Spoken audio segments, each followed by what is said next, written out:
জীবনে উন্নতি করার গোপন সূত্র হলো কাজ শুরু করা।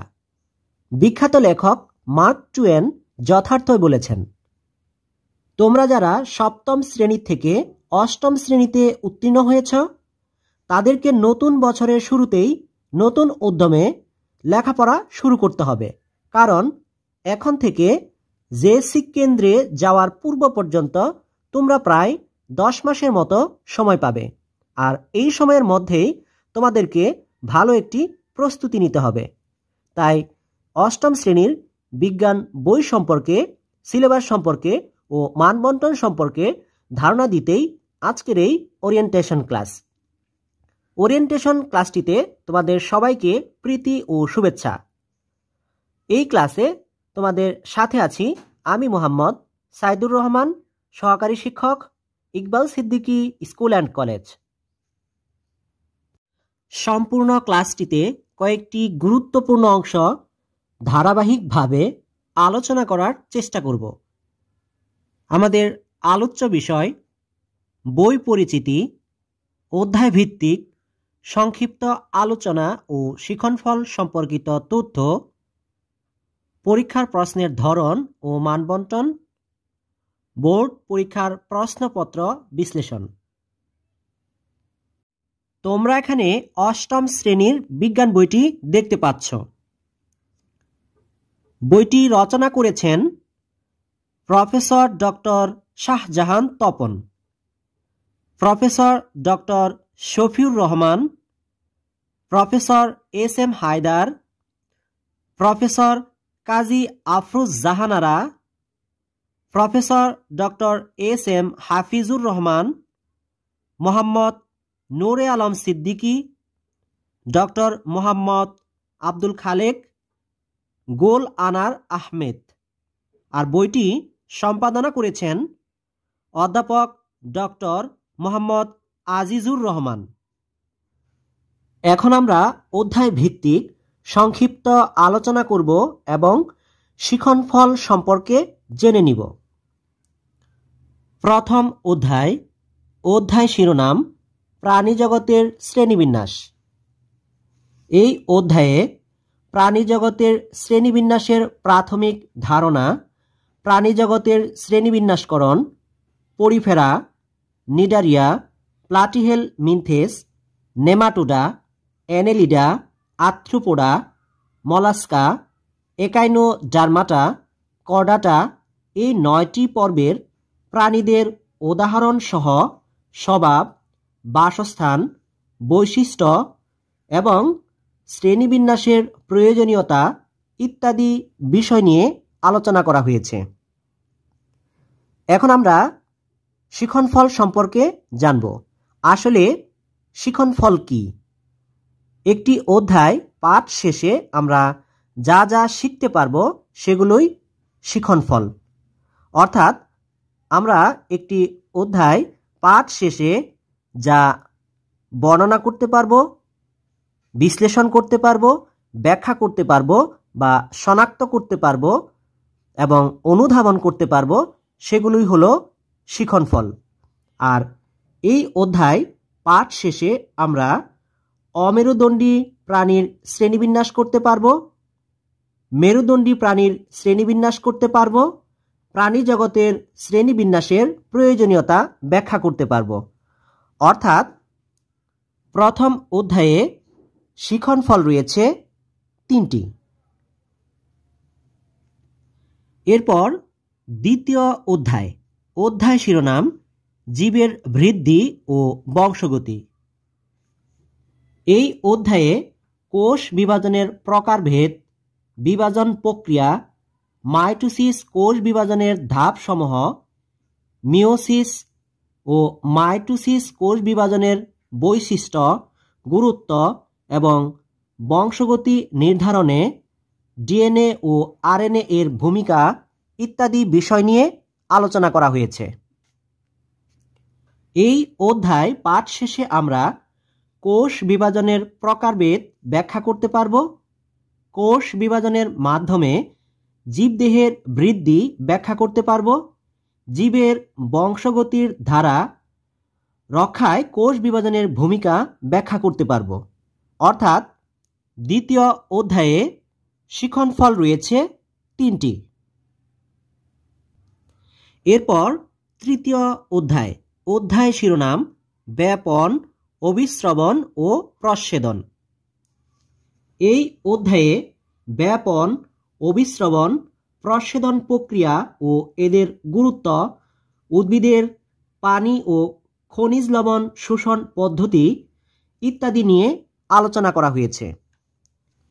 এই অধ্যায় পাঠ শেষে আমরা ব্যাপন প্রক্রিয়া ব্যাখ্যা করতে পারব, অভিস্রবণ প্রক্রিয়া ব্যাখ্যা করতে পারব, প্রচ্ছেদন প্রক্রিয়ায় উদ্ভিদের পানি পরিত্যাগ ব্যাখ্যা করতে পারব, উদ্ভিদের পানি শোষণ ব্যাখ্যা করতে পারব। অর্থাৎ তৃতীয় অধ্যায়ে শিক্ষণফল রয়েছে 4টি। এরপর চতুর্থ অধ্যায়, অধ্যায় শিরোনাম উদ্ভিদের বংশবৃদ্ধি। এই অধ্যায়ে উদ্ভিদের জনন পদ্ধতি, ফুলের বিভিন্ন অংশ, পরাগায়ন, নিষিক্তকরণ ও ফলের উৎপত্তি, বীজের গঠন এবং অঙ্কুরোদ্গম ইত্যাদি বিষয় নিয়ে আলোচনা করা হয়েছে। এই অধ্যায় পাঠ শেষে আমরা যৌন এবং অযৌন প্রজননের মধ্যে পার্থক্য করতে পারব, পরাগায়ন ব্যাখ্যা করতে পারব, বিভিন্ন প্রকার পরাগায়নের মধ্যে পার্থক্য করতে পারব, পরিবেশে সংগঠিত স্বপরাগায়ন এবং পরপরাগায়ন চিহ্নিত করে কারণ ব্যাখ্যা করতে পারব, নিষিক্তকরণ প্রক্রিয়া ব্যাখ্যা করতে পারব, পরীক্ষার মাধ্যমে অঙ্কুরোদ্গম প্রদর্শন করতে পারব। অর্থাৎ চতুর্থ অধ্যায়ে শিক্ষণফল রয়েছে 6টি। এরপর পঞ্চম অধ্যায়, অধ্যায় শিরোনাম সমন্বয় ও নিঃসরণ। এই অধ্যায়ে সমন্বয়ের ধারণা, বিভিন্ন হরমোন, নিউরনের গঠন ও কাজ, স্নায়ুতন্ত্রের উদ্দীপনা পরিবহন কৌশল, মস্তিষ্কের বিভিন্ন অংশ, প্রতিবর্ত চক্র, রেচনতন্ত্র ইত্যাদি বিষয় সম্পর্কে আলোচনা করা হয়েছে। এই অধ্যায় পাঠ শেষে আমরা উদ্ভিদ ও মানুষের ক্ষেত্রে সমন্বয় ব্যাখ্যা করতে পারব, প্রবাহচিত্রের সাহায্যে স্নায়ুতন্ত্রের কার্যক্রম ব্যাখ্যা করতে পারব, উদ্ভিদের উদ্দীপনামূলক ক্রিয়া উদাহরণসহ ব্যাখ্যা করতে পারব, মানুষের উদ্দীপনামূলক ক্রিয়া উদাহরণসহ ব্যাখ্যা করতে পারব, উদ্ভিদ ও প্রাণীর বজ্র নিঃসরণ ব্যাখ্যা করতে পারব। অর্থাৎ পঞ্চম অধ্যায়ে শিক্ষণফল রয়েছে 5টি। এরপর ষষ্ঠ অধ্যায়, অধ্যায় শিরোনাম পরমাণুর গঠন। এই অধ্যায়ে পরমাণুর ধারণা, পারমাণবিক সংখ্যা, আইসোটোপের ধর্ম ও ব্যবহার, পরমাণুর ইলেকট্রন বিন্যাস ও মৌলের ধর্ম ইত্যাদি বিষয় বিস্তারিত আলোচনা করা হয়েছে। এই অধ্যায় পাঠ শেষে আমরা পরমাণুর গঠন ব্যাখ্যা করতে পারব, পারমাণবিক সংখ্যা ও ভর সংখ্যা ব্যাখ্যা করতে পারব, আইসোটোপ ব্যাখ্যা করতে পারব, ইলেকট্রন বিন্যাস ব্যাখ্যা করতে পারব, আয়ন কিভাবে সৃষ্টি হয় ব্যাখ্যা করতে পারব, ক্যাটায়ন ও অ্যানায়নের পার্থক্য ব্যাখ্যা করতে পারব, অ্যানায়ন ও ক্যাটায়ন ব্যবহার করে রাসায়নিক সংকেত প্রণয়ন করতে পারব, আইসোটোপের ব্যবহার বর্ণনা করতে পারব, আমাদের জীবনে আইসোটোপের অবদান উপলব্ধি করতে পারব। অর্থাৎ ষষ্ঠ অধ্যায়ে শিক্ষণফল রয়েছে 9টি। এরপর সপ্তম অধ্যায়, অধ্যায় শিরোনাম পৃথিবী ও মহাকর্ষ। এই অধ্যায়ে মহাকর্ষের ধারণা, নিউটনের মহাকর্ষ সূত্র ও মহাকর্ষ বল, অভিকর্ষ ও অভিকর্ষ ত্বরণ, ভর ও ওজন এবং এদের সম্পর্ক, বিভিন্ন স্থানে বস্তুর ওজন, ওজনহীনতা ইত্যাদি বিষয় নিয়ে আলোচনা করা হয়েছে। এই অধ্যায় পাঠ শেষে আমরা মহাকর্ষ ব্যাখ্যা করতে পারব, মহাকর্ষ ও অভিকর্ষের পার্থক্য ব্যাখ্যা করতে পারব, অভিকর্ষ ত্বরণ ব্যাখ্যা করতে পারব, ভর ও ওজনের পার্থক্য করতে পারব, অভিকর্ষ ত্বরণের প্রভাবে বস্তুর ওজনের পরিবর্তন বিশ্লেষণ করতে পারব, আমাদের জীবনে অভিকর্ষ ত্বরণের অবদান উপলব্ধি করতে পারব। অর্থাৎ সপ্তম অধ্যায়ে শিক্ষণফল রয়েছে 6টি। এরপর অষ্টম অধ্যায়, অধ্যায় শিরোনাম রাসায়নিক বিক্রিয়া।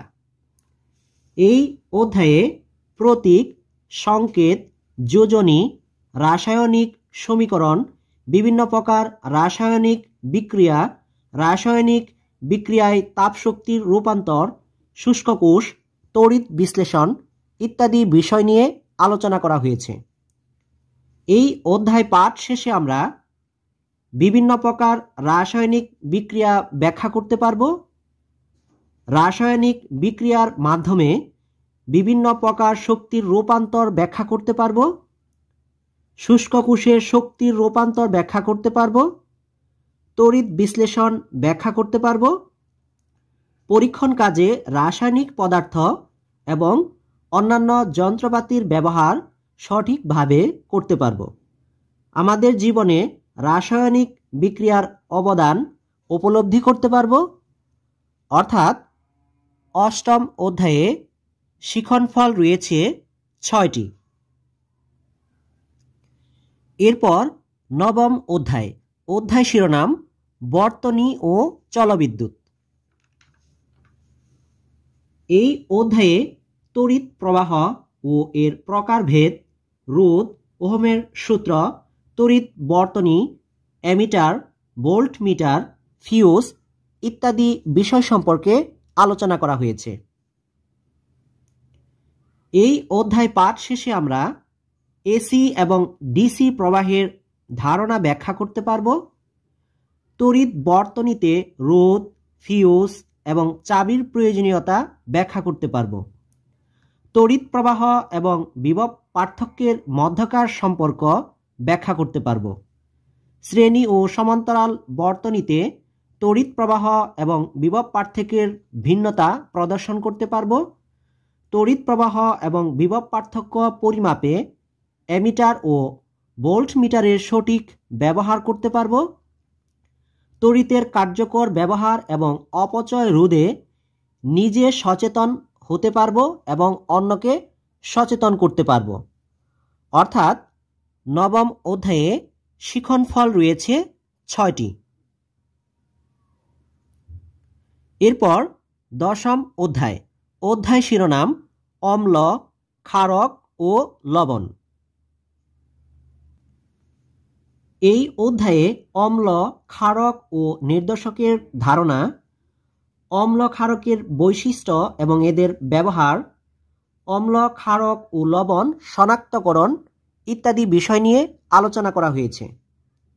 এই অধ্যায় পাঠ শেষে আমরা অম্ল ও ক্ষারকের বৈশিষ্ট্য ব্যাখ্যা করতে পারব, ক্ষারের বৈশিষ্ট্য ব্যাখ্যা করতে পারব, লবণের বৈশিষ্ট্য ব্যাখ্যা করতে পারব, নিরপেক্ষ পদার্থ ব্যাখ্যা করতে পারব, পরীক্ষণ কার্যক্রমে যন্ত্রপাতির ব্যবহার সঠিকভাবে করতে পারব, আমাদের জীবনে অম্ল, ক্ষারক ও লবণের অবদান উপলব্ধি করতে পারব, পরীক্ষণ কার্যক্রম চলাকালীন প্রয়োজনীয় নিরাপত্তা ব্যবস্থা গ্রহণে দলীয় সদস্যদের সচেতন করতে পারব।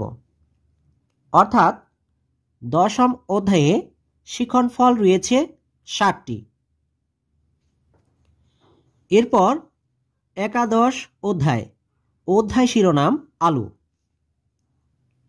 এই অধ্যায়ে আলুর প্রতিসরণ, প্রতিসরণের নিয়ম, বাস্তব প্রয়োগ, পূর্ণ অভ্যন্তরীণ প্রতিফলন, সংকট কোণ, অপটিক্যাল ফাইবার, মানব চক্ষুর বিভিন্ন অংশ, মানব চক্ষু ও ক্যামেরার পার্থক্য ইত্যাদি বিষয় সম্পর্কে বিস্তারিত আলোচনা করা হয়েছে।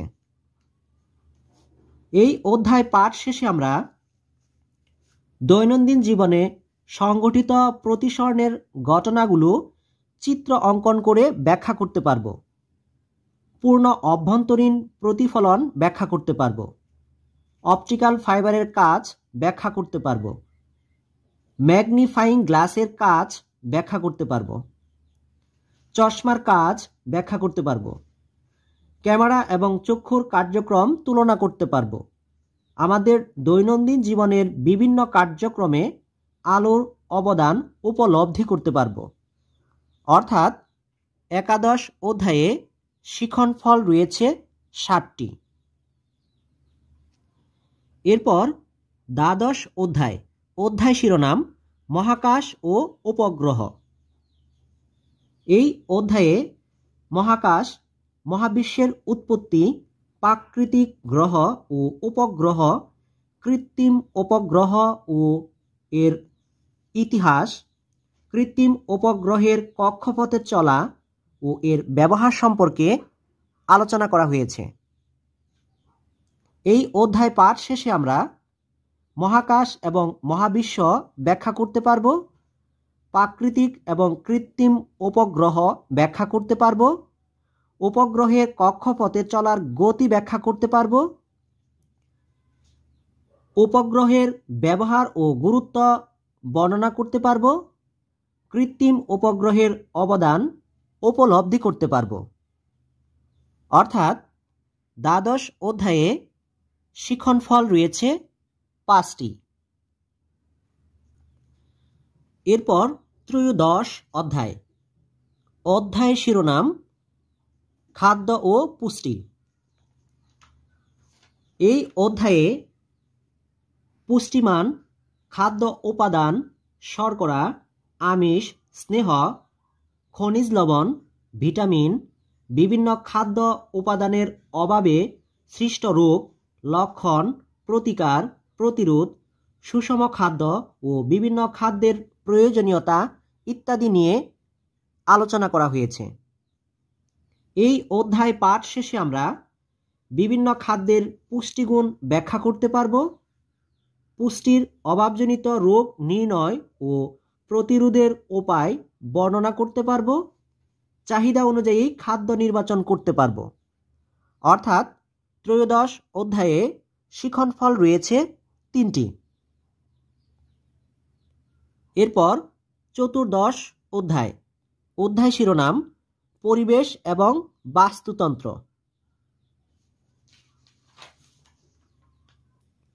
এই অধ্যায়ে বাস্তুতন্ত্র, বাস্তুতন্ত্রের উপাদান, প্রকারভেদ, খাদ্য শৃঙ্খল ও খাদ্যজাল, বাস্তুতন্ত্রের শক্তি প্রবাহ এবং পরিবেশে ভারসাম্য রক্ষায় বাস্তুতন্ত্রের ভূমিকা ইত্যাদি বিষয় নিয়ে আলোচনা করা হয়েছে।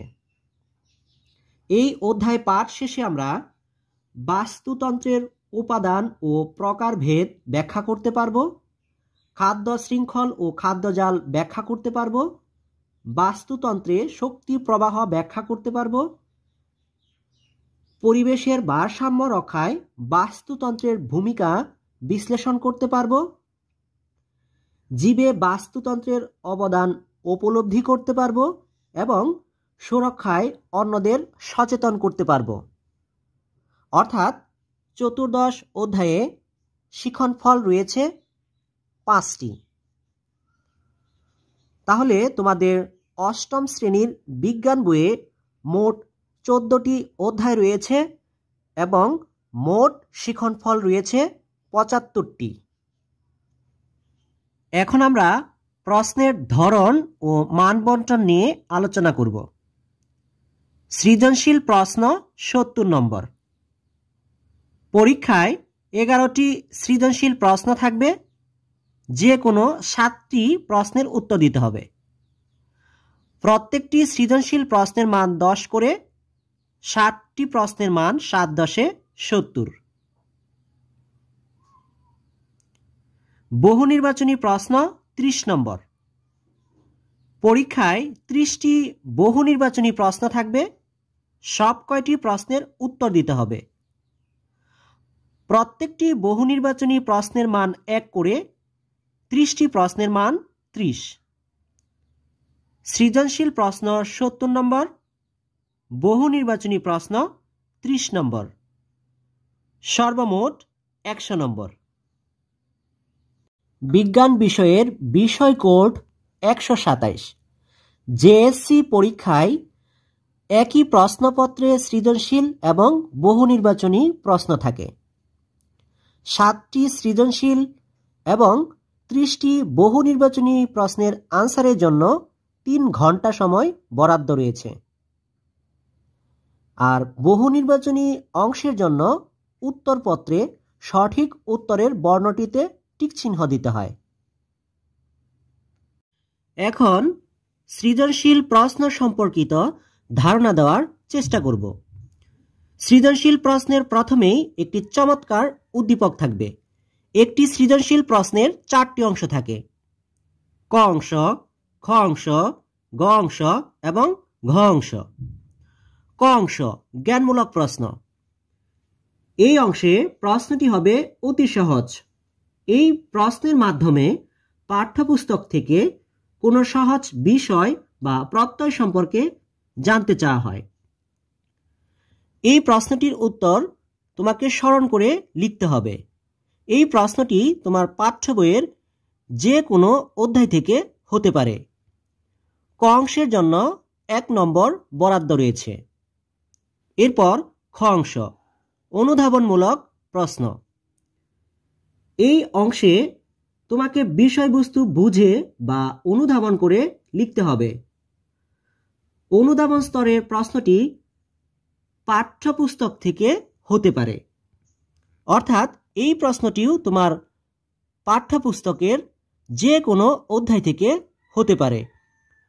খ অংশের জন্য অর্থাৎ অনুধাবনমূলক প্রশ্নের জন্য 2 নম্বর বরাদ্দ রয়েছে।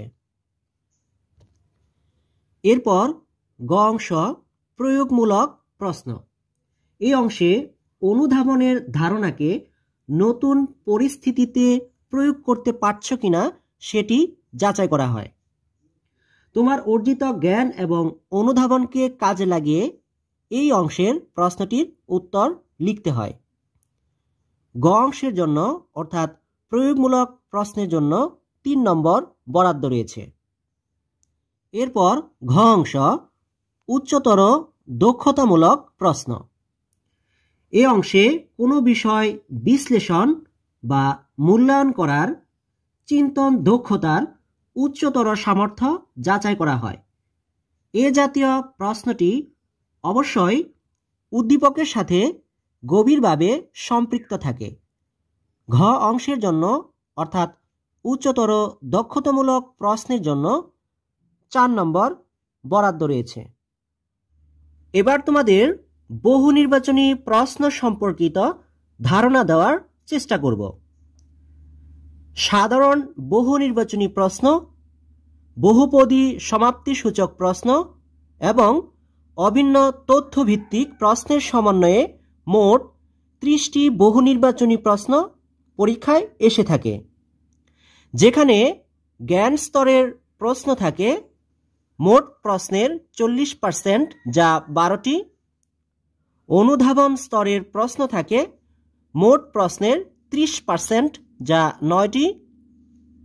প্রয়োগ স্তরের প্রশ্ন থাকে মোট প্রশ্নের 20%, যা 6টি। এবং উচ্চতর দক্ষতা স্তরের প্রশ্ন থাকে মোট প্রশ্নের 10%, যা 3টি। এই সর্বমোট 30টি বহু নির্বাচনী প্রশ্ন পরীক্ষায় এসে থাকে। এখন আমরা গত 2 বছরের জেএসসি পরীক্ষার প্রশ্নপত্র বিশ্লেষণ করব। এখানে আমি জেএসসি ঢাকা বোর্ড পরীক্ষায় সৃজনশীল ও বহু নির্বাচনী প্রশ্নের পরিসংখ্যান একটি ছকের মাধ্যমে উপস্থাপন করার চেষ্টা করেছি। প্রশ্নের ধরন, পরীক্ষার সাল, অধ্যায়। আমরা প্রথমেই সৃজনশীল প্রশ্নের পরিসংখ্যান দেখব। সৃজনশীল প্রশ্ন, পরীক্ষার সাল 2019। প্রথম অধ্যায় থেকে এসেছে একটি, দ্বিতীয় অধ্যায় থেকে একটি, তৃতীয় অধ্যায় থেকে একটি, চতুর্থ অধ্যায় থেকে কোনো সৃজনশীল প্রশ্ন আসেনি, পঞ্চম অধ্যায় থেকেও কোনো সৃজনশীল প্রশ্ন আসেনি, ষষ্ঠ অধ্যায় থেকে একটি, 7ম অধ্যায় থেকে কোনো সৃজনশীল প্রশ্ন আসেনি। 8ম অধ্যায় থেকে একটি, 9ম অধ্যায় থেকে একটি, 10ম অধ্যায় থেকে একটি, একাদশ অধ্যায় থেকে 2টি, দ্বাদশ অধ্যায় থেকে কোনো সৃজনশীল প্রশ্ন আসেনি, ত্রয়োদশ অধ্যায় থেকে একটি, চতুর্দশ অধ্যায় থেকে একটি। এবার আমরা 2018 সালের পরিসংখ্যান দেখব। 2018 সালে প্রথম অধ্যায় থেকে একটি সৃজনশীল প্রশ্ন এসেছিল, দ্বিতীয় অধ্যায় থেকে একটি, তৃতীয় অধ্যায় থেকে একটি, চতুর্থ অধ্যায় থেকে কোনো সৃজনশীল প্রশ্ন আসেনি। পঞ্চম অধ্যায় থেকে একটি, ষষ্ঠ অধ্যায় থেকে একটি, সপ্তম অধ্যায় থেকে একটি, অষ্টম অধ্যায় থেকে একটি, নবম অধ্যায় থেকে একটি, দশম অধ্যায় থেকে একটি, একাদশ অধ্যায় থেকে কোনো সৃজনশীল প্রশ্ন আসেনি, দ্বাদশ অধ্যায় থেকেও কোনো সৃজনশীল প্রশ্ন আসেনি, ত্রয়োদশ অধ্যায় থেকে একটি, চতুর্দশ অধ্যায় থেকে একটি। এবার আমরা বহু নির্বাচনী প্রশ্নের পরিসংখ্যান দেখব। 2019 সালে প্রথম অধ্যায় থেকে 2টি বহু নির্বাচনী প্রশ্ন এসেছিল, দ্বিতীয় অধ্যায় থেকে 2টি, তৃতীয় অধ্যায় থেকে 2টি, চতুর্থ অধ্যায় থেকে 3টি, পঞ্চম অধ্যায় থেকে 2টি, ষষ্ঠ অধ্যায় থেকে 1টি, সপ্তম অধ্যায় থেকে 2টি, অষ্টম অধ্যায় থেকে 4টি, নবম অধ্যায় থেকে 2টি, দশম অধ্যায় থেকে 3টি, একাদশ অধ্যায় থেকে 3টি, দ্বাদশ অধ্যায় থেকে 1টি, ত্রয়োদশ অধ্যায় থেকে 2টি এবং চতুর্দশ অধ্যায় থেকে একটি বহু নির্বাচনী প্রশ্ন এসেছিল। এবার 2018 সালের পরিসংখ্যান দেখব। 2018 সালে প্রথম অধ্যায় থেকে বহু নির্বাচনী প্রশ্ন এসেছিল 4টি, দ্বিতীয় অধ্যায় থেকে কোনো বহু নির্বাচনী প্রশ্ন আসেনি, তৃতীয় অধ্যায় থেকে এসেছিল 1টি, চতুর্থ অধ্যায় থেকে 4টি, পঞ্চম অধ্যায় থেকে 1টি, ষষ্ঠ অধ্যায় থেকে 4টি, সপ্তম অধ্যায় থেকে 1টি, অষ্টম অধ্যায় থেকে 2টি, নবম অধ্যায় থেকে 3টি, দশম অধ্যায় থেকে 2টি, একাদশ অধ্যায় থেকে 2টি, দ্বাদশ অধ্যায় থেকে 3টি, ত্রয়োদশ অধ্যায় থেকে 3টি এবং চতুর্দশ অধ্যায় থেকে কোনো বহু নির্বাচনী প্রশ্ন আসেনি। তাহলে ঢাকা বোর্ডে জেএসসি পরীক্ষা 2019 ও 2018 সালের প্রশ্নপত্র বিশ্লেষণ থেকে আমরা দেখতে পাচ্ছি সবগুলো অধ্যায় থেকেই কম বেশি প্রশ্ন এসেছে। এজন্য আমাদের সবগুলো অধ্যায়ই সমান গুরুত্ব দিয়ে পড়তে হবে। এমনকি এই অধ্যায়গুলোতে যে খুঁটিনাটি বিষয়গুলো রয়েছে সেগুলো আমাদের ভালো করে মনে রাখতে হবে। বিশ্ববিখ্যাত আইরিশ কবি, লেখক ও নাট্যকার অস্কার ওয়াইল্ড বলেছেন, সাফল্য একটি বিজ্ঞান, সঠিক উপাদান মেশালে তুমি সঠিক ফলাফল পাবে। হ্যাঁ, তোমরা যদি পরিকল্পনা অনুযায়ী নিয়মিত লেখাপড়া করো ও নিজের উপর আস্থা রাখো তাহলে আমার বিশ্বাস তোমরা অবশ্যই সফল হবে। পরিশেষে সবার দীর্ঘায়ু ও সুস্বাস্থ্য কামনা করে আজকের মতো এখানেই বিদায় নিচ্ছি। ধন্যবাদ সবাইকে।